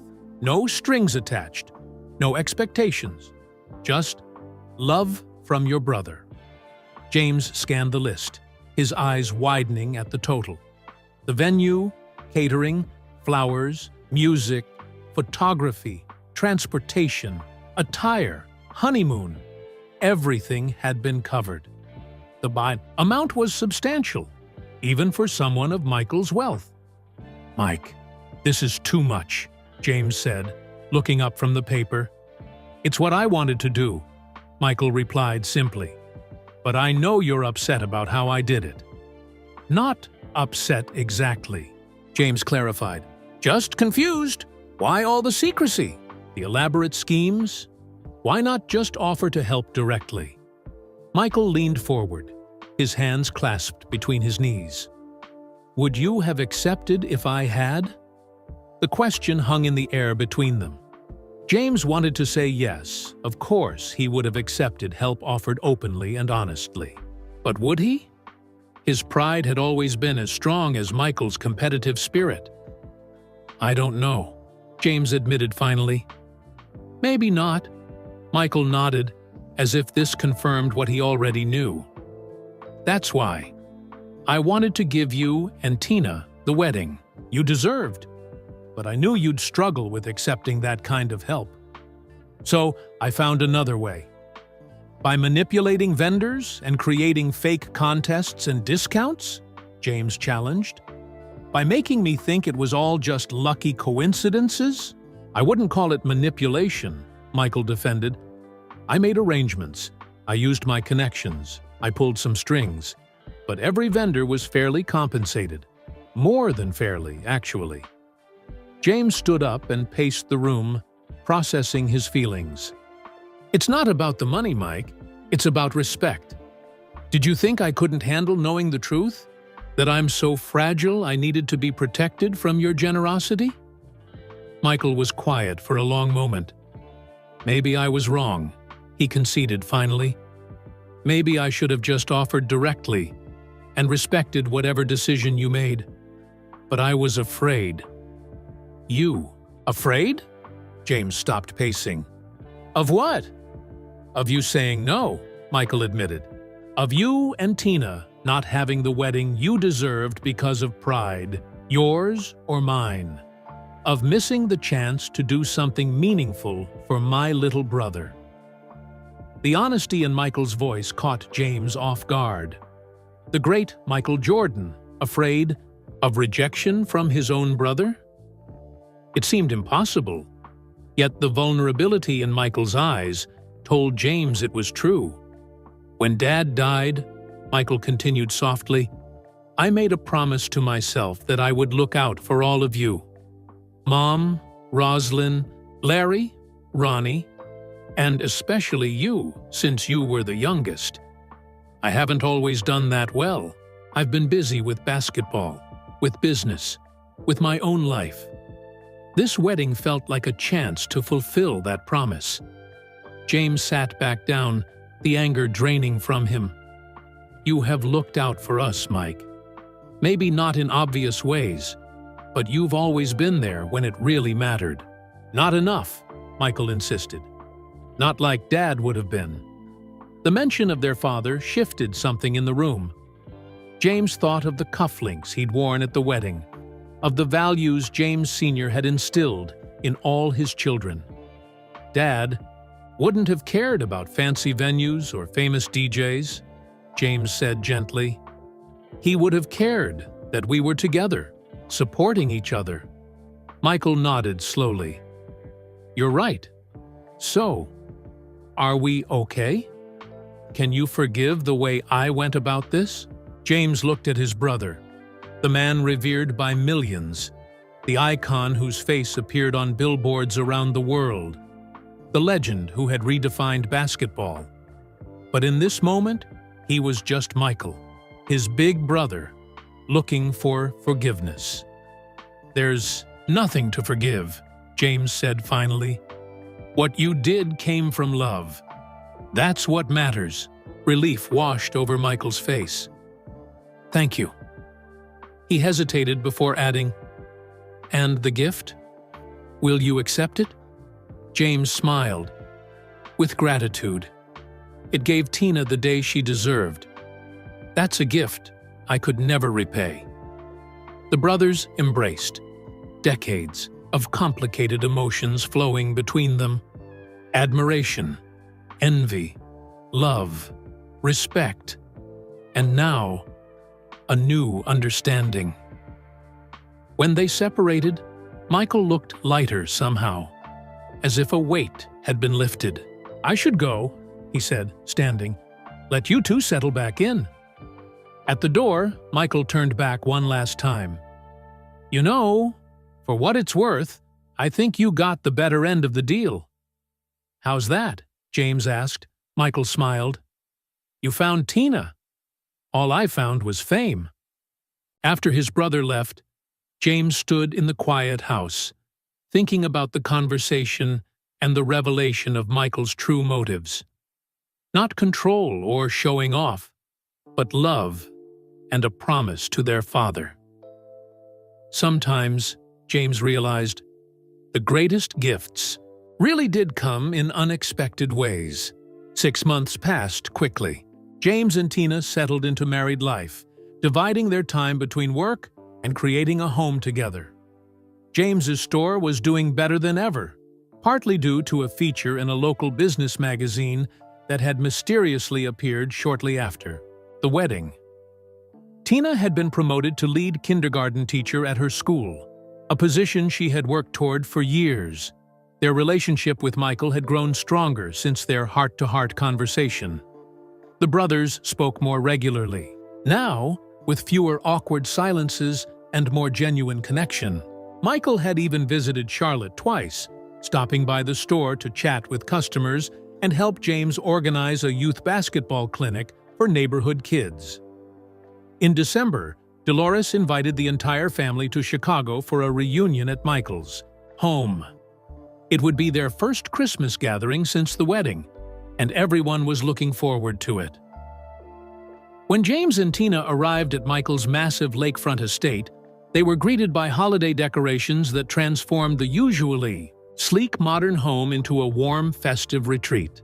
A 20-foot Christmas tree dominated the main hall, decorated with ornaments that Dolores had collected over decades of family Christmases. "Welcome! Welcome!"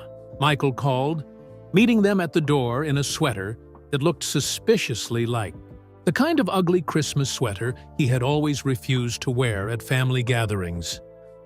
"Let me take your bags." Inside, the house was already filled with family. Rosalind chased her grandchildren around the living room. Larry and Ronnie were arguing good-naturedly about a basketball game on TV. Their mother sat by the fireplace, knitting and smiling at the scene around her.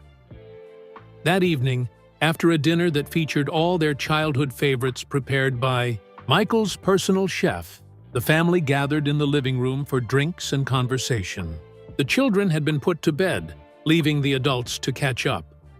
Charles Oakley arrived late, having driven in from a charity event.